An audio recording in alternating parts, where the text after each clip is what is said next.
Hello, I'm Brian Hauk, Head of Grounds and Gardens at the J. Paul Getty Trust.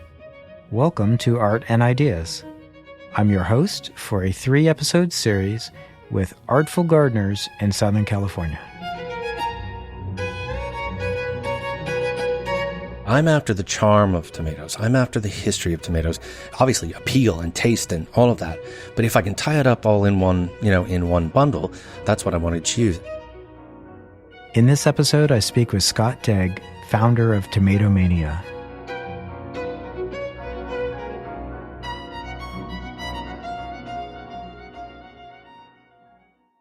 I vividly remember the first time I tasted a tomato. I was 6 years old and I was visiting a home garden in Oklahoma. I was given permission to eat a tomato. When I think back to that experience, I'm still filled with joy and wonder. It's one of my first vivid memories of plants. To say Scott Daigre is also passionate about tomatoes is an understatement. Every year he selects around 300 varieties of tomato for Tomatomania, an event he runs across Southern California each spring to bring tomato seedlings to home gardeners. He is also a garden designer based in Ojai, California. I recently spoke to Scott about his mania for tomatoes, what makes heirloom tomatoes special, and how to grow them in your garden.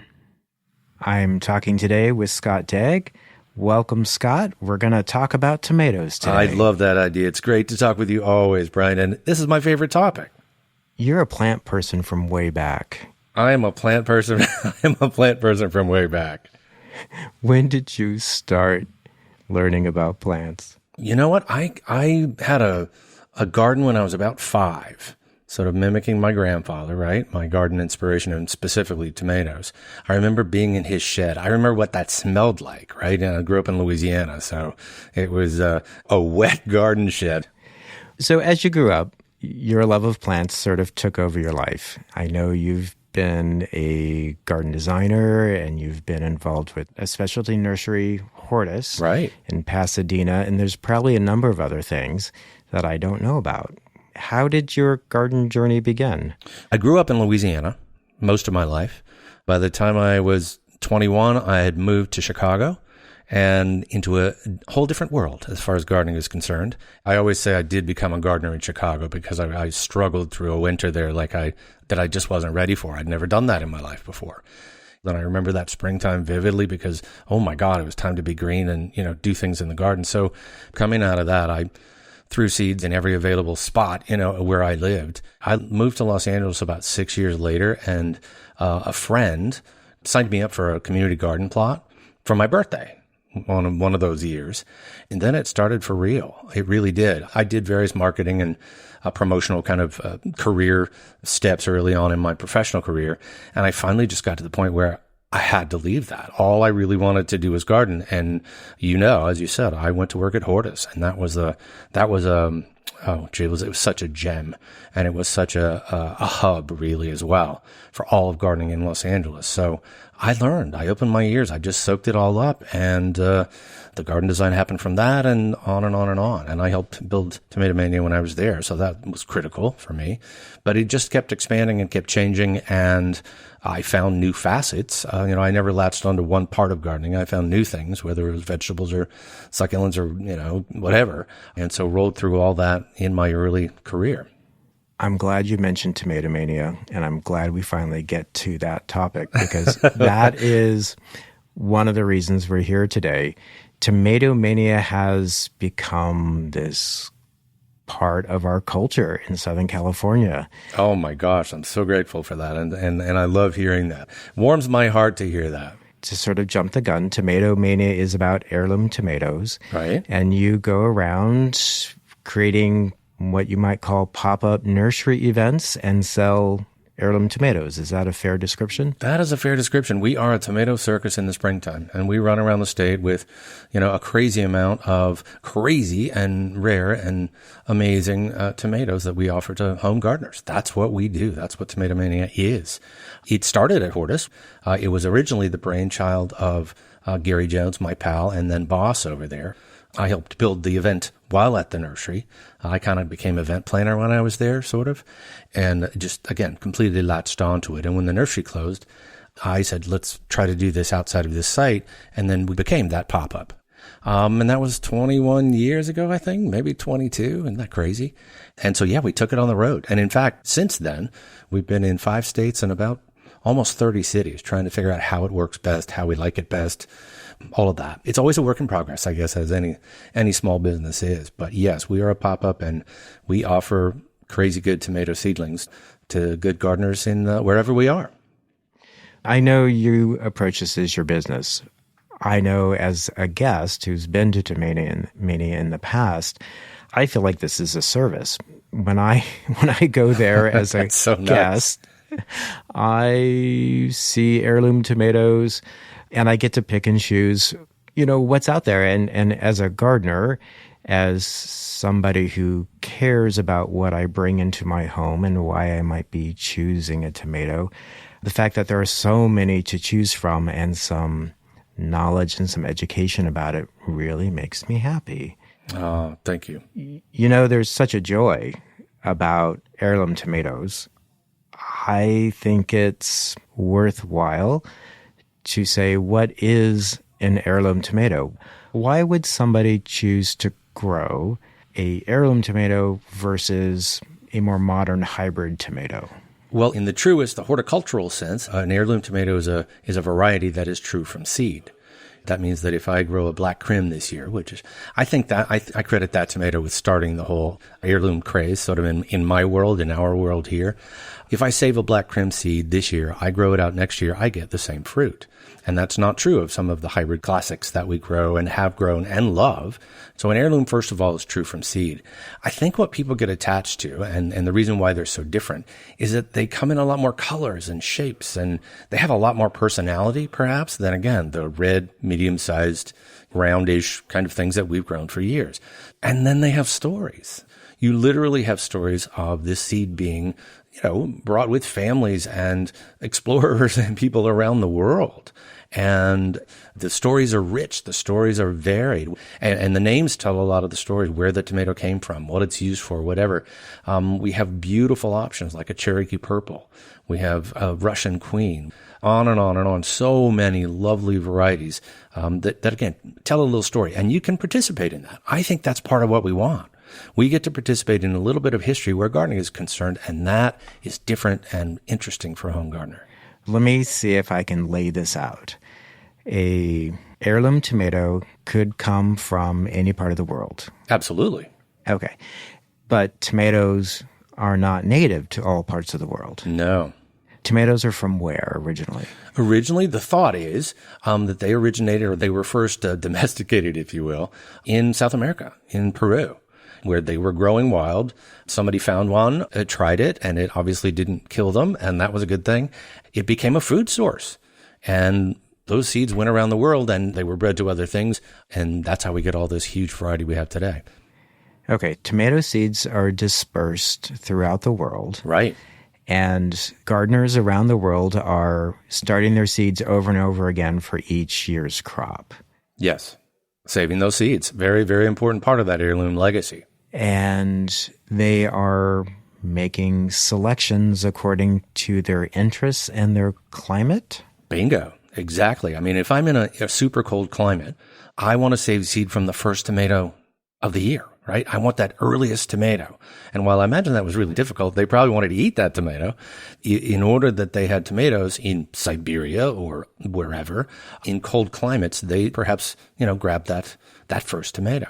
Or let's imagine a place with a longer season. All of a sudden, there's this beautiful yellow lobed, amazing beefsteak tomato that happens out of maybe an accidental cross, maybe something that was planned.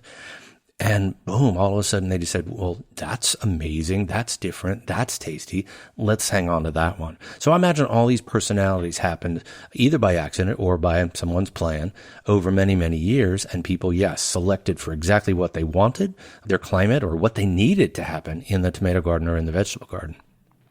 If I go talk to somebody who doesn't know much about gardening, I feel like they would tell me tomatoes come from Italy. I mean, that's good PR is what that is, right? That's good PR.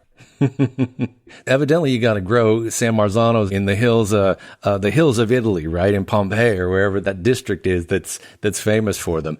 But a tomato is, in truth, a pretty universal plant. Now, yes, it needs to do different things in different parts of the world, or it will react to different climates and seasons, etc. But by God, you can grow them everywhere. So an heirloom tomato is of interest to most gardeners, no matter where they are around the world, because they taste so much better than something you get from the store. Generally, right? That's a fair statement. That is a fair statement, and I think, yes, it's a generalization, because I think there are some stores who sell really good tomatoes at the height of the season when we should expect that it's best.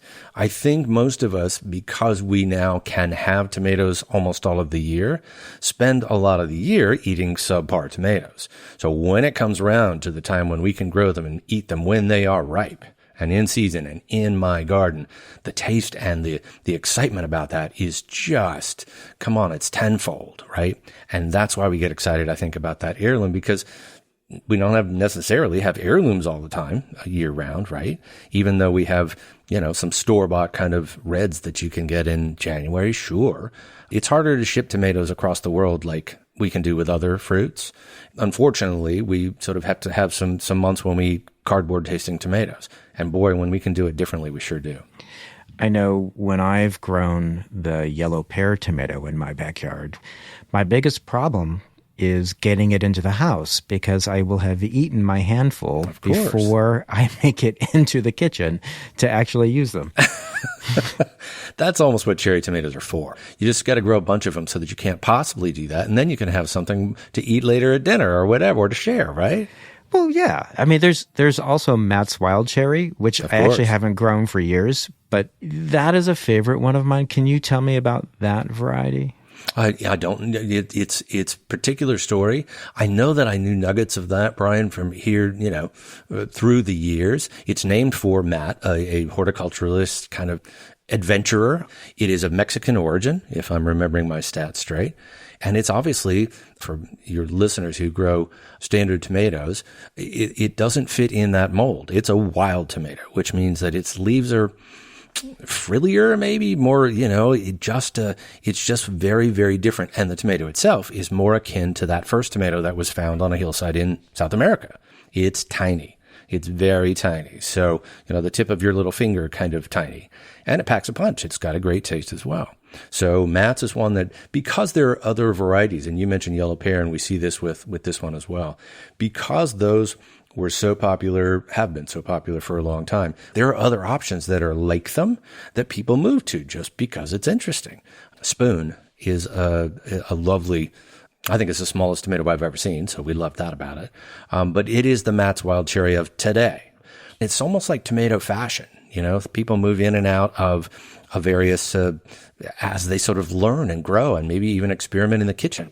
They move amongst these varieties, and that's another reason why that sort of large group is really, really exciting for people who are obviously gardeners, but also, like to know what they eat and like to have an adventure when they eat as well. If I'm a gardener at home and I want to participate in this world of tomatoes, I would just follow the same pattern of collecting the seeds and growing them up and choosing the one I would wish? Or if you wanted to. I always tell people that's way too organized for me. I love tomatoes and I'm just so enthusiastic about them. But that's where the scientist comes in, and that is just not me.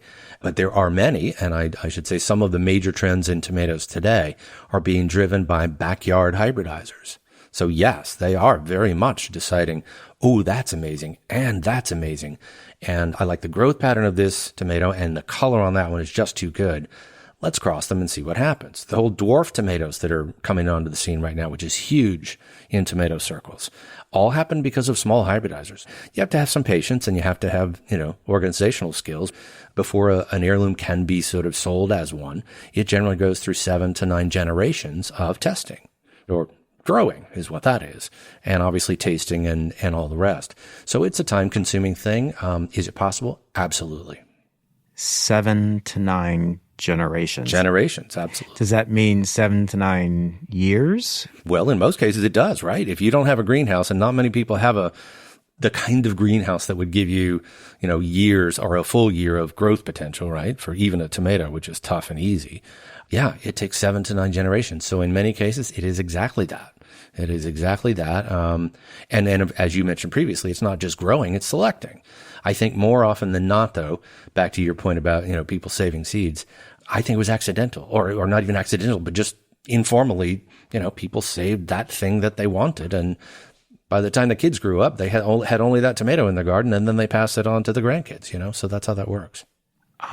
That makes sense. I mean, I know from my own gardening, yellow pear will reseed itself in my yard and I don't have to do anything. Yes. So that comes back again and again. But to your point about tomato seeds being in families, I do hear stories about, grandchildren who are growing the grandparents' tomato. Oh, it's a lovely, it's a legacy, right? Right. That makes a lot of sense. All right. I might be in the same boat as you in terms of not being organized or patient enough to create my own heirloom tomato. So how do I discover the tomato I want? Where do I get information? There's so much out there. And obviously the web, the internet is our key to that. I imagine that best estimate, there are probably 6,000 to 7,000 varieties of tomatoes, seeds of tomatoes that I can get to in any moment. So give me a moment. You said 6,000 to 7,000. Yes. See how hard it is to edit to my 300 that we do every year? It's very hard. Wow. Yeah. 6,000 to 7,000. And happening more, and as I mentioned, happening more and more and more, each year as people get more excited about these things and figure out a new way that a tomato can be used or otherwise grown or like that. So just to follow up on your question, though, the internet is your gold, as well as obviously in-person events. I know there are neighborhood events even in Ojai where people share and all of that. There's something called the World Tomato Society right now that's on Instagram and on, everywhere you want to be. Their posts are all about tomato varieties. So if you follow them, you can get 300 in a year. And I follow them and go, oh my God, I got to look for that. It's kind of amazing. You'll learn about where they come from, who developed them, if they know that, all of that kind of stuff. And it's a treasure trove out there. So if I went to your pop-up nursery event, Tomatomania, right, and you've said that there are 300 or so varieties that you'll grow in a given year, I still don't even know how I'm going to sort through 300 interesting objects to figure out the one that is correct for me. How do you decide on the tomato that really sort of is going to work for you this year? There are actually quite a few things that one can use to develop a strategy in terms of growing a tomato. What do you want to do with it? Where are you going to grow it? What do you want to cook? What do you want to eat? What will the kids eat? When are you going on vacation?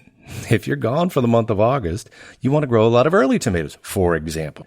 So it offers you the opportunity to have a plan, and lots of folks will love that and get attached to that. So you come to this event, yes, jaws drop open and eyes are wide, and we love that, and we giggle and say, dive in. Walk through these rows, walk through these aisles, and check these out. Find a tomato that you fall in love with. It could be that you fall in love with a tomato from Minnesota because you grew up there. It could be that all of a sudden, your kids will eat orange cherries. Well, we probably have 10 of them, 10 varieties we can offer you. Or you want the most outrageous stripe because you want to win the most interesting tomato contest in your neighborhood, whatever it happens to be. I do think it's interesting. Walk through, look at the pictures, read the descriptions, and fall in love. And you are attached. You are then attached to what you're growing. You're attached to what you're eating. And that's how we become connected. I love that it connects us to our food, our region, all of that stuff. And it's really exciting.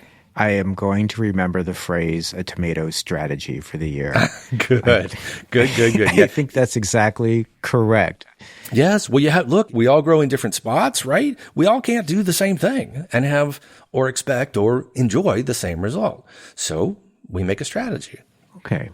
Let me sort of pretend that I've gone to Tomatomania and I've purchased a flat or two of tomatoes because I have a tomato strategy. I love it. Where are we going here? Go. And I'm going back to my house to plant them. And since I know I have the expert in front of me here, how do I transplant the tomato? What do I do for success? Well, you get home, you bring that tomato in, and just for a minute, you set those tomatoes aside and you concentrate on your soil. Add organics. Once your soil is ready, you will ease it out of the pot gently. You'll prepare the hole where you know it's going. You might sprinkle a little bit of a good balanced organic fertilizer in there, right in the root zone. Some people add an egg or a fish head or all those other things that you can put in a hole. But for now, let's just be simple. Prepare it with good compost and all that. Add a little fertilizer. Place that tomato in the hole that you prepared. And then tuck it in really, really nicely, making sure that you've buried a bit of the stem. So that when you plant that tomato, you really just want the very top of that plant and a few leaves above the soil. Plant some of the stem because the stem will root. So the stem will provide more roots for you almost immediately. The plant is stronger, the root ball is deeper and cooler, and the plant gets a good start. You water it in nicely there, you soak it well, you should be on your way. Planting the stem goes against all of my gardening knowledge. Well, and it does, and that's the other eye-popping, jaw-dropping thing that most beginners hear and go, how can that possibly work? And we respond with, well, hey, just don't do it with your squash and your corn. You can only do it with tomatoes, but go for it, and you'll see a stronger, thicker, more healthy plant right from the get-go, and it's a good idea. I want to go back to something you kind of glossed over. Fish heads and eggshells. Why did you just move on from fish heads and eggshells? It does make you go, ooh, right? Because there are lots of, just as in everything else. I mean, pick a topic, pick a hobby, pick a whatever. People do it differently. We have a good Tomatomaniac friend who puts Tums in the bottom of his tomato planting holes to provide more calcium for the tomatoes so that he can help avoid blossom end rot. And aspirin, the salicylic acid, is that what's in aspirin?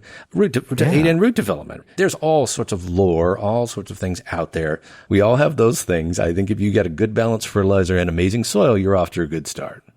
I'm going to have to think about this for quite a while. The idea of putting aspirin or Tums in my gardens doesn't seem like the most effective way to do things if I'm planting a lot of plants for the season. Well, I tell you, the only time I ever used the egg theory, Brian, I was in Ohio planting a large part of one of our test gardens, and I got lazy and I dug all the holes. Right, I dug 40 or 50 holes, and then I put an egg in every one because I have chickens. That's easy for me to do. And then I got tired and put it off till the next day. And when I came back the next day, critters had stolen most of them. So I went, this is just doomed. This is a sign. And oh well, there you are.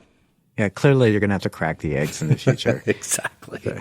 Answer that question for me. Oh, that's fantastic. Well, okay, so there is a lot of technical knowledge that goes along with any gardening. Can be, sure. And if you're sort of going to invite yourself into the world of having a tomato strategy and growing heirloom tomatoes and joining this community, you will have to sort of jump up on your learning curve. Oh, absolutely. If you're a beginner, are you going to have some success? Of course. Well, look, it's a fun thing. And it's not difficult. This is not something that requires a lot of study.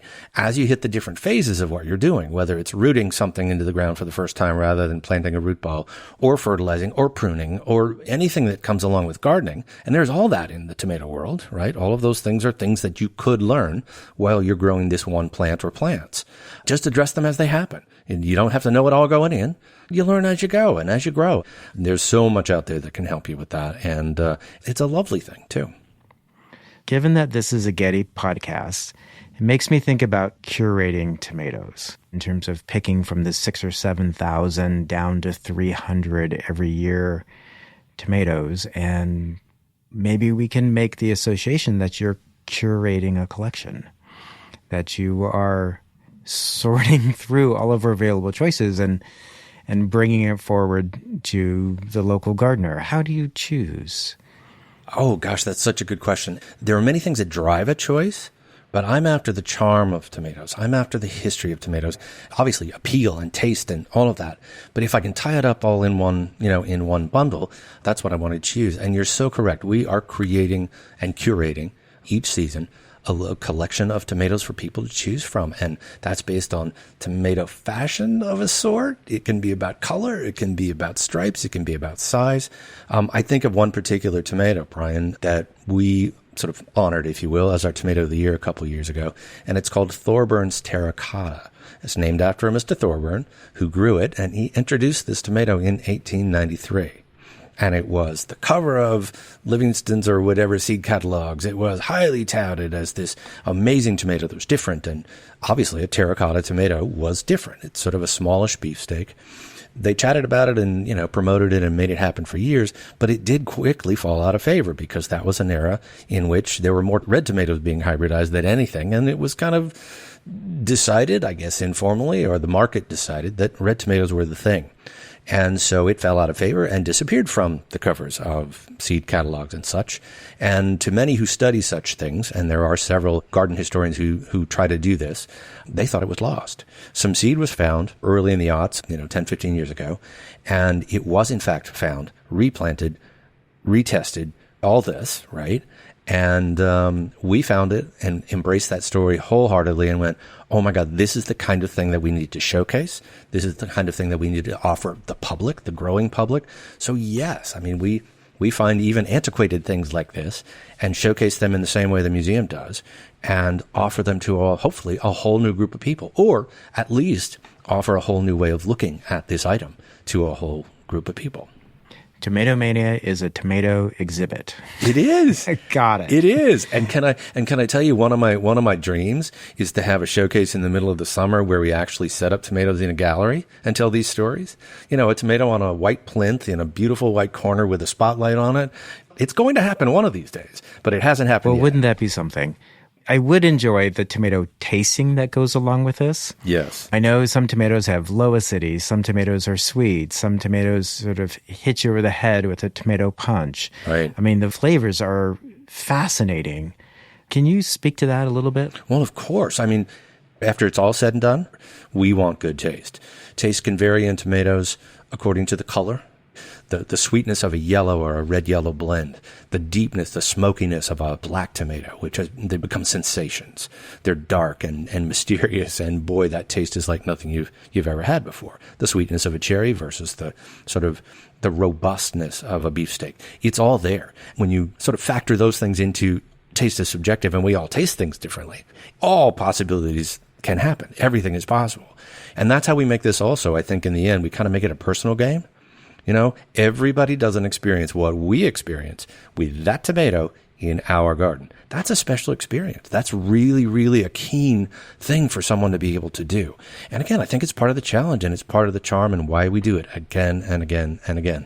Scott, I feel like I'm internalizing what you're saying because from my own experience, I enjoy the green zebra tomato. Yes. If I have green zebra in a salad, to me, it's summer, and that sort of defines summer for me. Oh, that's so nice. I don't know how to describe it. We know this. We know this feeling. We know that emotion. We know what comes along with that.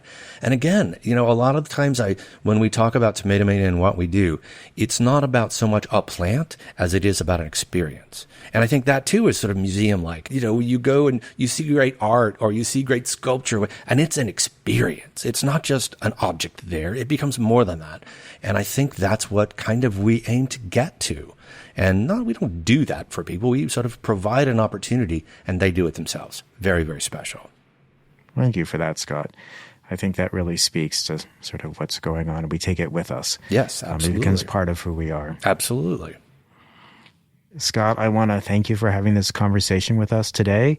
Very much appreciate your knowledge and sharing what you know about tomatoes, and want to applaud you with all of your efforts in making this available to us. It's been terrific talking with you. I feel the same way. Thank you for having me.